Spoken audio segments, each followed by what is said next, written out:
mula sa barangay Bangong Bagyo, Sergio Osmeña, Zamboanga del Norte ay may natatago nga palang magandang falls. May 3 andana at isa ang pinakamataas. Ug ang nakanindot ring dapita kay naa sa Curtain Falls. Kini magong lakawan na mo karon mga ka-followers. Dili gud puntarya ng mga maadto dito nga falls. Sud kay ang among puntarya ani mga ka-followers maadto mi dito sa tinindugan kay magkuha mig drone siya sa prospect nga laaganan nga mo ang rock formation. Isa sa mga kauban nako karon mo ang nagtrabaho sa tourism department. Ug matud pa ni usa nako ka kauban na adoy nindot nga falls nga wala pa sukad masukad na explore sa kadaghanan. Ug kini nga falls na locate kini sa barangay Bagong Bagyo, Sergio Osmeña, Zamboanga del Norte. Ug pagkahuman gyud na mo kuha sa mga footages sa rock formation dinhi sa tinindugan. Iabante na po dimi sa barangay Bagong Bagyo aron sa paglantaw sa nindot ang kinayahan gibuhat sa Ginoo. Ug ang nakanindot kung ani ka direng dapita kay gikan gyud sa lungsod sa Sergio Osmeña paingon dinhi sa barangay Bagong Bagyo, simentado na gyud itanan. Mao nang amo yung gitrayan og adto. Tungod kay gikan sa kalsada naaman sa mga 3 minutes sa ihan imo makita ang falls. Pero sadto si kay wala gyud mi nakaadto dito kay wala mi kabalo asa dapit agion. Mao nang akong ginabuhat direng dapita mga ka-followers ako lang yung gipaluparan og drone aron makita gyud kung unsa kini kanindot nga falls.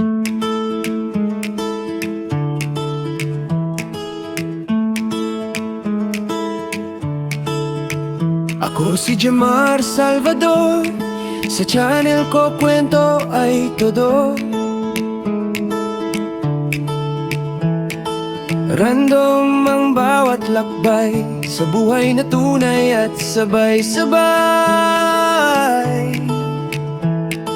May charity para sa nangangailangan, may tulong na walang kapalit na pangalan, sa simpleng abot ng kamay. Pag-asa ang hatid ko sa bayan. Jemar Saldo, channel panoorin. Random na kwento, damdamin ay abutin.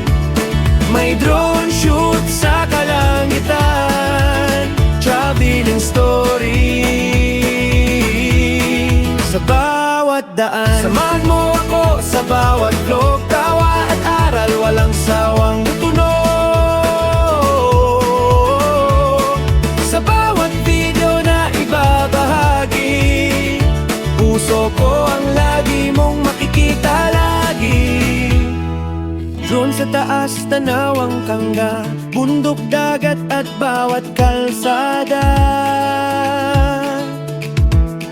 Sa bawat lipad may kwento, buhay na simpleng pero to